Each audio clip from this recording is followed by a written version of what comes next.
Hello everyone. I feel like this video has been a long time coming.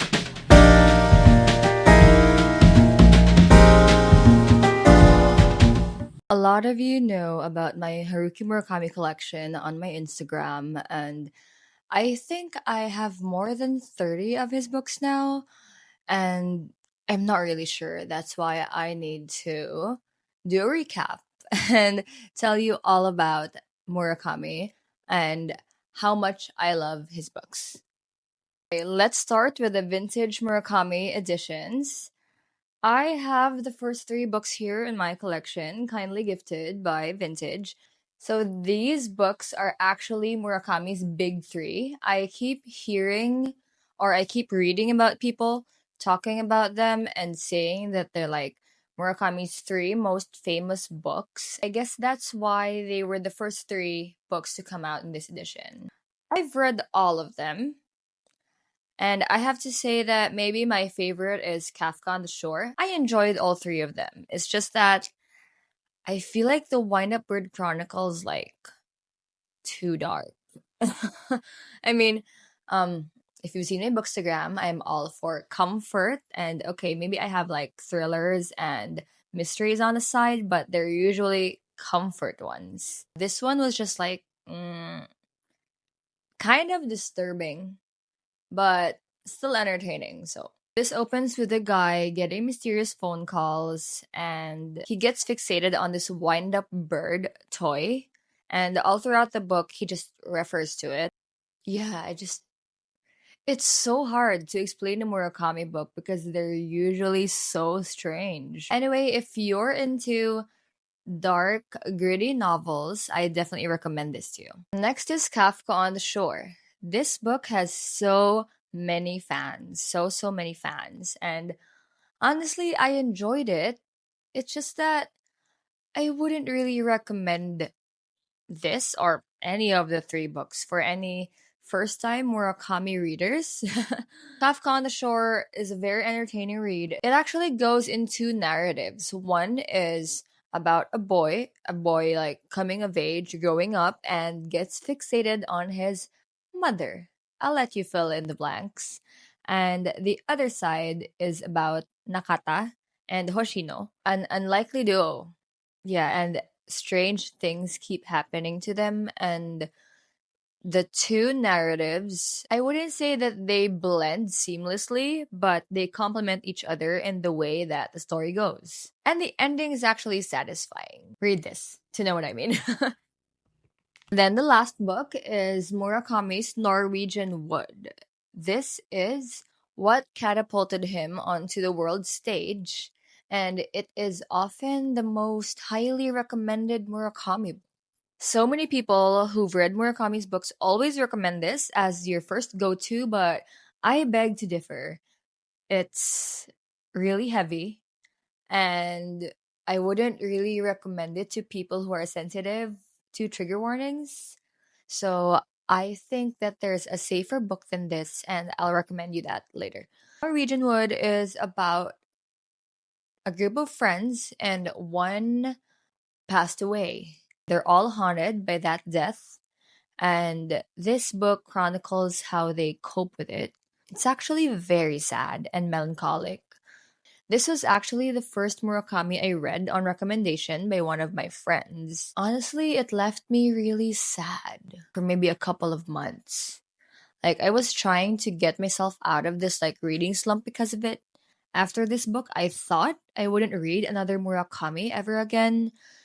This was just too heavy. There wasn't really a time in my life that I would have wanted to read heavy books. I don't know, to those who struggle with the same things as the main characters, maybe this book would feel cathartic.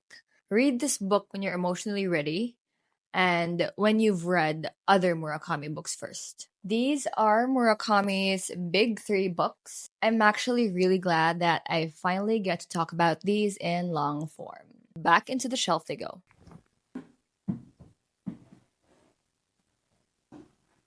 Next, we will talk about my vintage editions designed by John Gall, or Gall. I don't know how that's pronounced, but This collection is one of the most sought after collections precisely because of their quirky covers. I actually put these babies in the center of my shelf here because, not gonna lie, I think people are onto something because these are my favorite editions as well. Because they're paperback, they're lightweight, I can bring them anywhere, and also they have such gorgeous covers. So let me show you. This is Murakami's, some say his magnum opus. It was such an adventure, and I really, really enjoyed this. This is actually like my favorite Murakami book. Well, book, because these are usually printed in one book with 3 volumes inside, but I opted to get the new set because I didn't want to bring like a really, really thick book with me around. As you can see, there's a person in between 2 moons. That's basically the whole premise. This book actually follows 2 protagonists. The female lead is Aomame and the male lead is Tengu. I really, really love both of them. I think, like, of all Murakami's books, Aomame is actually my favorite character of them all. And her partner, Tengu, is also just the most precious thing. Tengu and Aomame are actually star-crossed lovers. It's not that they're like forbidden to be together, it's more like a lot of circumstances surrounding them prevent them to actually meet and be together, even though they're each other's childhood loves. I think that's such a beautiful story. This is my dog. Whenever I talk about books, Sepia always comes and begs for attention, I swear. I love you. Mommy's still talking about books. Will you let mommy talk about books? Please? It's okay. I'll give you your breakfast later. Oh yeah, it's a mic. So Sepia did a cameo and I'm happy about that. Murakami executed this book so well. I'll show you my annotations.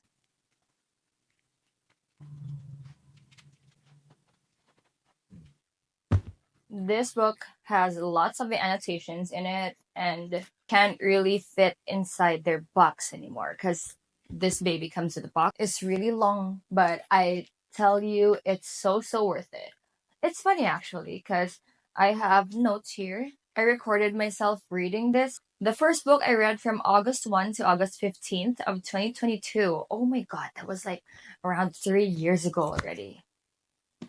Wow, time flies so fast. Book 2 was read from October 14th to 17. Wow, it only took me 3 days. The last book I read from December 23 to December 25. Wow, I actually read it on Christmas Eve. That just tells you these books aren't really meant for one sitting, but they're meant to be taken in slowly and for you to enjoy the journey and the adventures that these 2 characters have. I have to tell you though that there are some disturbing parts. That's why you should look up trigger warnings before you read this book. I hope you enjoy 1Q84, just as I did. Here's Sputnik Sweetheart. I read this in 2021. Now that I have this edition, I'm actually motivated to read it again because maybe that time just wasn't the right time for me. But I do remember the story of this though. It's about a young woman who got infatuated with an older woman. This felt really dreamy, almost as if I was in a trance. So pick it up if that sounds good to you. Next is my John Gall edition of the Wind-Up Bird Chronicle. Yeah, this is the one I actually read. I loved this one. I love just holding it in my hands. It's more lightweight compared to the bigger hardback edition, so that's why I chose to read this one. My John Gall edition of Kafka on the Shore, again, what a stunning cover. And this is the John Gall edition of Norwegian Wood. It's actually the most famous cover, I think, of all of Murakami's books. Like, everyone knows this iconic face. It's even on the mass market paperback. I think everyone has seen this one way or another in bookstores. Next is Hard Boiled Wonderland and the End of the World. It's one of the earliest Murakami books I read. This felt like a trip. I felt like I was hallucinating everything I was reading. Honestly, I need to read it again. The way that this was written was like, you're all in the book. And then afterwards, you're just left with, wait, what actually happened? And in a good way, not in a bad way, because this was memorable for me enough that I had to get a physical copy. Because I usually don't get physical copies of ebooks I didn't like, even if it's for a collection. So, this book, definitely. Yeah, I recommend this for people who love reading books and they don't know what's happening. Next is After the Quake. I really love this book. This might just be my favorite Murakami short story collection. It's so thin, it's the perfect collection to start with if you want to get into Murakami short stories. My favorite short story Murakami ever wrote is inside this collection. It's called Super Frog Saves Tokyo. And basically, yeah, it's about a frog who saves Tokyo. Very entertaining. I really recommend this. Next is Dance, Dance, Dance. This is the fourth book of Murakami's Rat series. It starts with his earliest book, like Wind/Pinball. There are two of his earliest books. And then next is The Wild Sheep Chase, and this is the fourth book. I think you can actually read them not in order. Like, it doesn't matter if you read them in order or not. It's just that there are some references to previous books, and maybe that's why people have tied them all together. If you want to enjoy the whole Murakami verse in these four books, then I recommend that you read them in order. The ending of this was so satisfying. So, read it. That's it for my John Gall editions. You know what? I think I'll just arrange all of these later when I'm done with this video. Up next is Murakami's latest book, The City and Its Uncertain Walls. Knopf kindly gifted me this book. Thank you so much. And this one I got from Asia Books in Thailand when I was there for the new year. Even though I already have this edition, I just had to get this one. It's so beautiful and I couldn't resist. I haven't read this yet because I'm actually terrified of living in a world where there's no Murakami left to read. I'm saving this along with The Killing Commendator. I haven't read that yet too. I've read the rest. If you have any questions for me about any of Murakami's books, just drop them below because I would love to talk about Murakami books with you guys. So feel free to comment anything.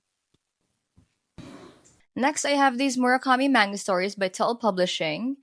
Thank you so much for gifting me these. I really, really enjoyed them as a short story enthusiast, and of course, as a Murakami diehard fan. I love comics too, so all of those are just perfect.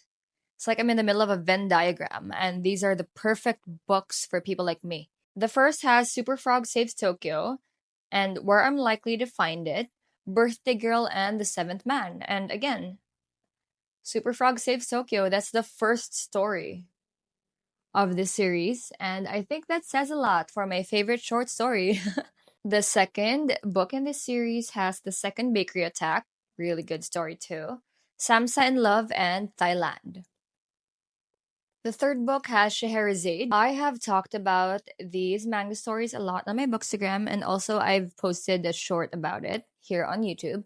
And I really recommend them for people who love, again, comics, graphic novels, short stories, or Murakami himself. Definitely necessary if you're a Murakami fan.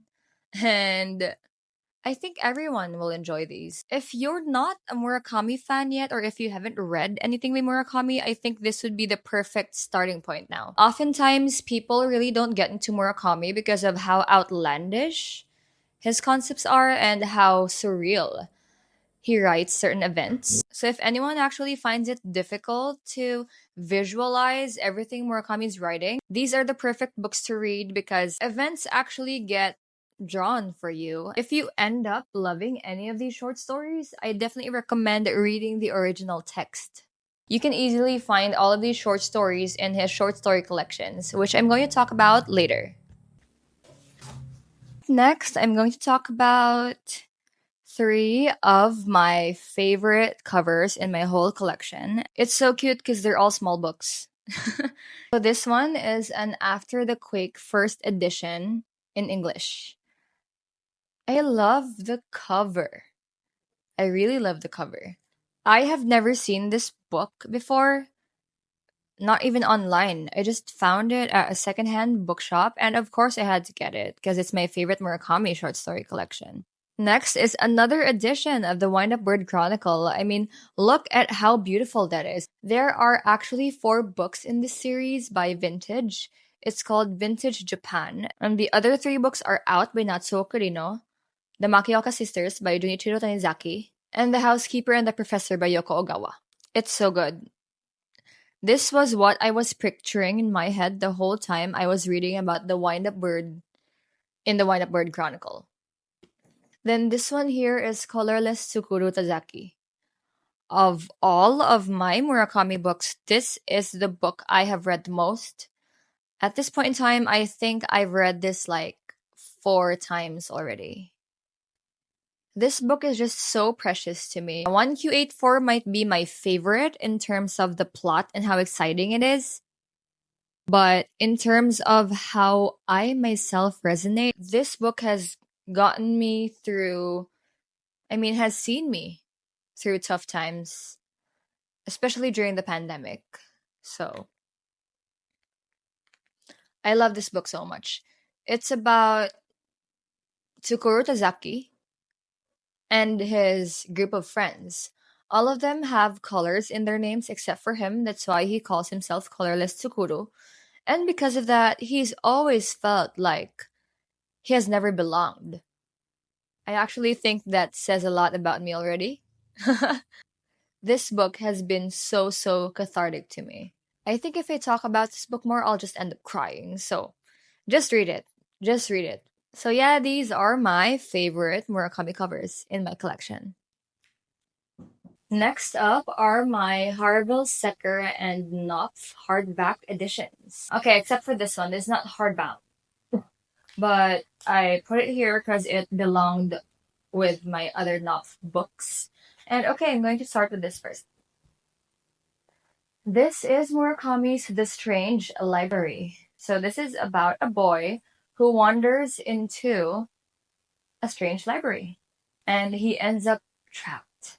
It's actually really creepy, but it's precisely why I love this book. I remember the first time I read this was actually on my phone. I was new to Murakami and I was looking for more books of his, and I saw that this one was only like I forgot, 70 or 90 pages. That's super short. So I was like, why not give this novella a try? And I didn't have a physical copy of it yet, so I just found a free copy on the internet. I know it shouldn't be free. That's why I bought both of these books to make up for that. I remember reading that around 3 a.m. in the morning because I couldn't sleep. It was so creepy, and I couldn't stop thinking about it for days and days, like maybe weeks. I was reading other books, but my mind kept gravitating back to this novella. And of course, I caved. I had to search for it online. I bought this one first. This book is unlike any book I have ever owned. It's so unique, actually. And that's why I keep it covered, to keep it safe. I couldn't really like cover it in the traditional way, and you'll see why. This opens like this. I've read this book like 3 times already, because it's so short. It's like I can actually read it every year. So this gorgeous book comes with such creepy illustrations. Just flipping through because I don't want to spoil it for others who are still looking for this book and don't want to be spoiled. I won't tell you anything more. It's a short book. Just read it, honestly. I stumbled upon this Harvill Secker edition. I didn't know this existed. So when I saw it, I was like, oh, I need to get that. And because I needed to know if both editions had the same art or like had the same illustrations. Haha, they didn't. So I'm gonna show you. For those of you curious, yes, I have covered all of my Murakami books in plastic because, of course, I have to preserve my most prized collection. And I would want my children and future generations of my family to read Murakami's books just because I said so. This book, it's a lot less creepy than the American version, but the story remains the same. The illustrations are more pastel-y and aesthetic, though. That's the library. The original text is all there, and it's just like illustrated really beautifully. I'll show you my favorite spreads. Of course, they're sweets. And then donuts. That's it, the Strange Library. I highly, highly recommend. I mean, I do highly recommend all of Murakami's books, but the ones I really, really emphasized, I think you should prioritize them. So, yes, this. Next is Men Without Women. It's a short story collection about males who have lost or are still finding the females for them, and it's basically centered on men who don't have a significant other. It's actually a really good short story collection, and it shows how females actually have this certain power over men. Next is After Dark. I actually have two editions of this. This was the book that got me into Murakami. Remember how after Norwegian Wood, I got into a Murakami slump and I swore to myself I wouldn't read any Murakami ever again if Norwegian Wood was the Murakami to read. But thank God I gave him a chance again because I really, really, really loved After Dark. I have actually recommended this book to more than 5 people and have successfully converted them into Murakami fans. So I think that says a lot about this book. I think it's the perfect book, or I think it's the perfect novel to get you into Murakami and to make you more intrigued and interested in his other books. All of the events in this book actually just happen over one night. I literally felt like I jumped into a movie where I was beside the main character the whole time. And I mean, nothing extraordinary really happened. It's just that it was about an ordinary night of one young woman who couldn't sleep. So she decided to just walk around the city at night. And I think Murakami has perfectly captured what it feels to be in the night, not just as a concept of time, but as a concept in and of itself. I just felt so fully immersed in this novel that after it, I really couldn't get over Murakami's writing, that I just had to read all of his books at the time. I read all of his books up until Killing Commendator. For that whole year that I first read After Dark, I read the rest of his books. And I do mean the rest of them. So this book actually ignited a hunger in me for Murakami. And I think that's why the people I recommended this to have successfully been turned into Murakami fans. I definitely recommend this if you're getting into Murakami novels. Next is Blind Willow, Sleeping Woman. This is a Murakami short story collection. It has a lot of short stories inside. I think this is like 400 pages worth.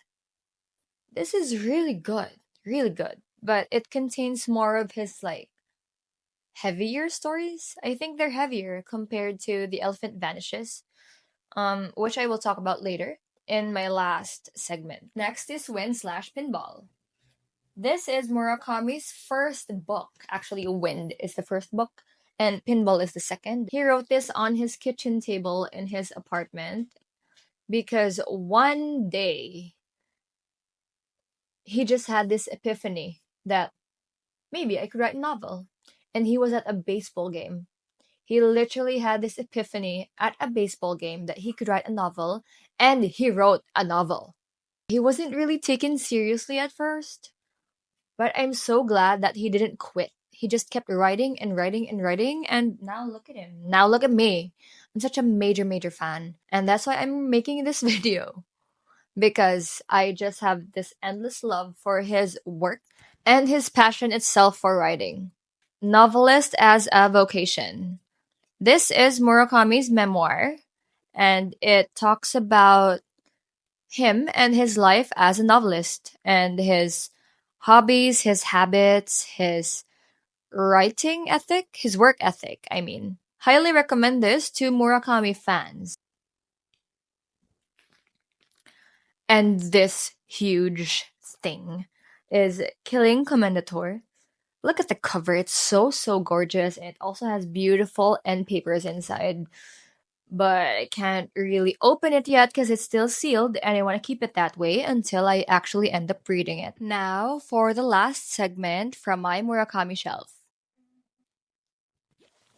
I actually grouped these books together because of how aesthetic they looked. And as you can see here, they are red and white covers and spines. So they all look so good together, so I just had to put them in one shelf. First is Desire by Haruki Murakami.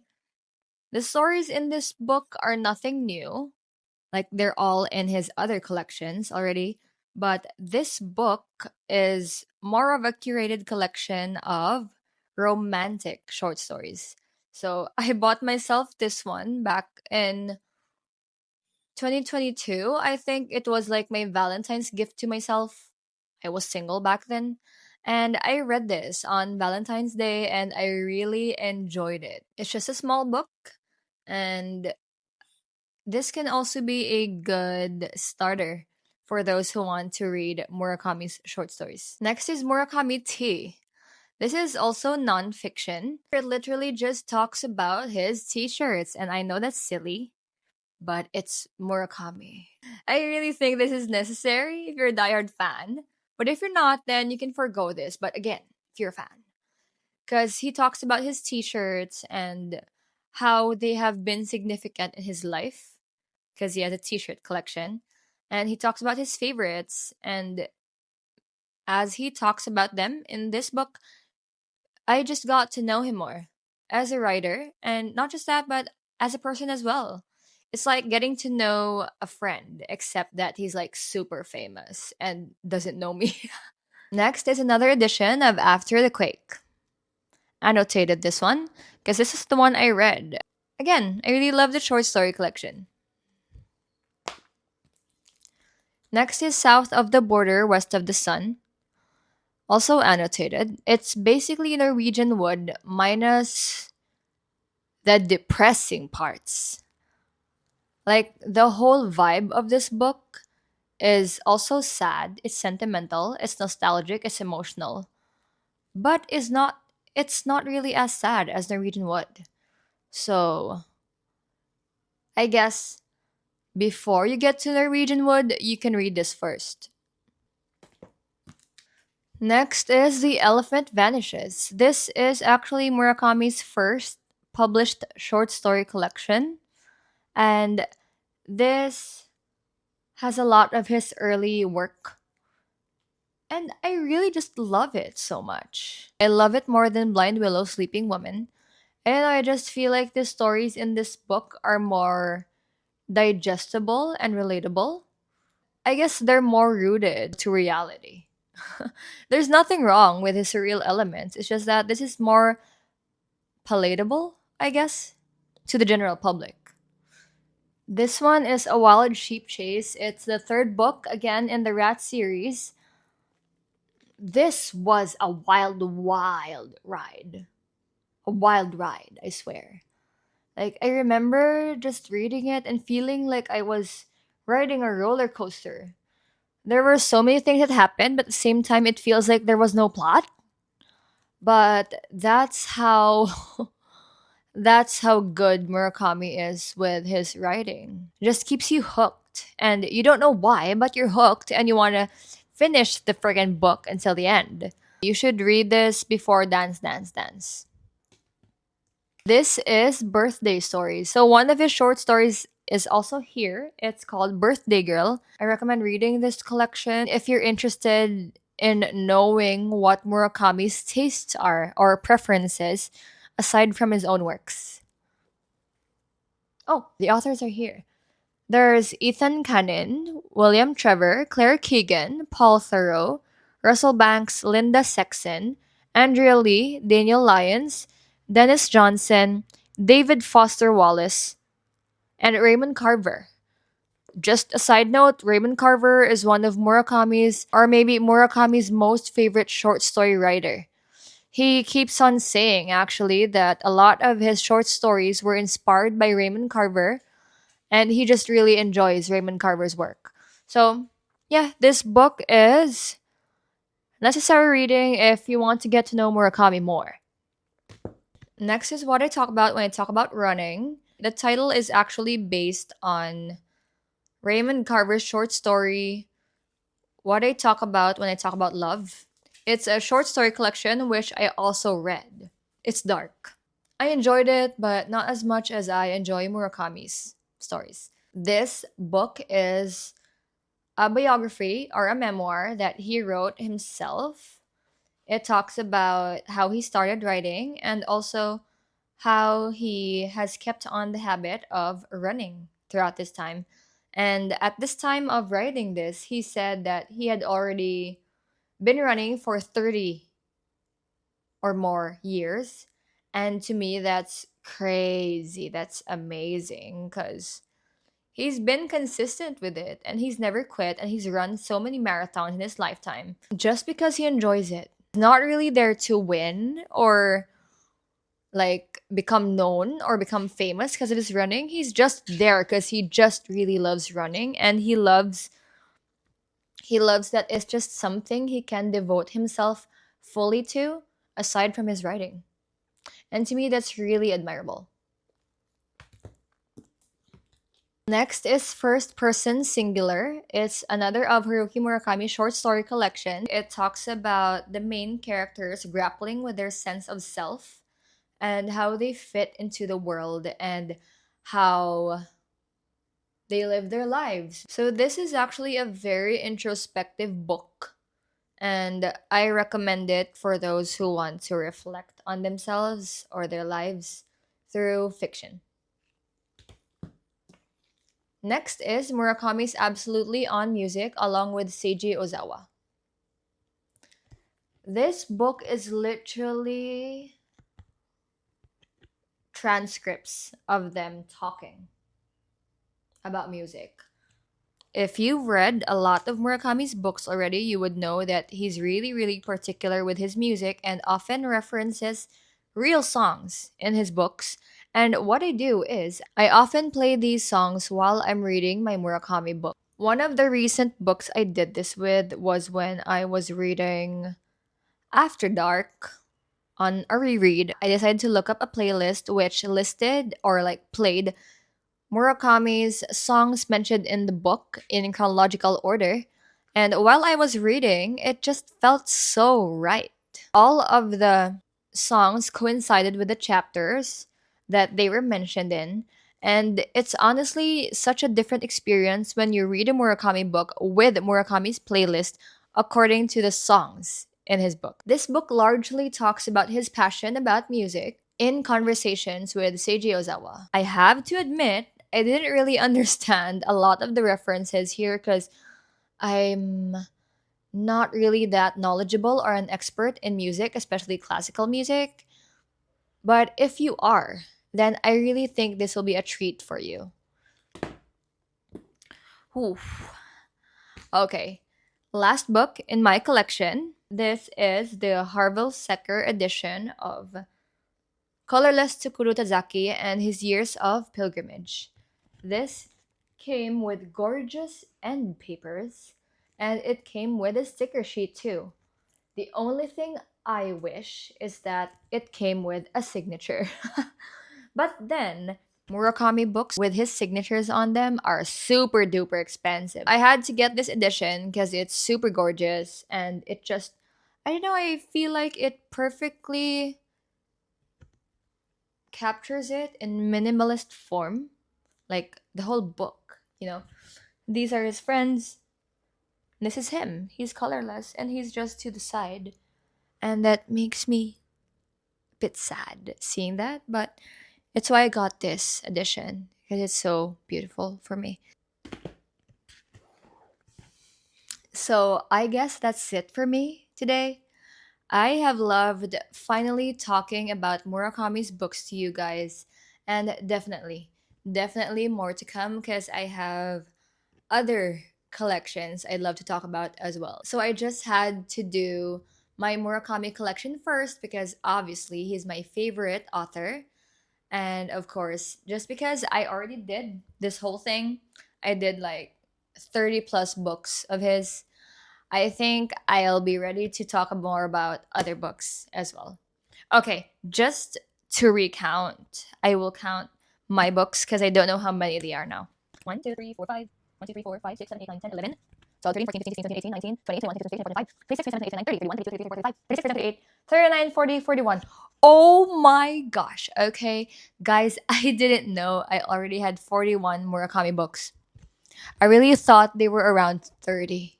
The last time I checked, they were 32. And maybe I've acquired a lot more, 9 more in the time since then. I just didn't notice. So, yeah, 41 books now. And I also have another Murakami book still coming. I ordered I ordered the John Gall edition of After Dark. And I'm so excited to add it to my John Gall shelf, my favorite shelf. So, stay tuned. Thank you so much for listening to me talk about Haruki Murakami so passionately. I would be so glad to answer any of your questions or to talk to you about Murakami in the comments. Or you can even like message me on Instagram, DM me on Instagram, comment on any of my posts. I never stop talking about Murakami there. So, yeah. Thank you so much. I appreciate you for being here. I hope to see you in the next video. Until next time.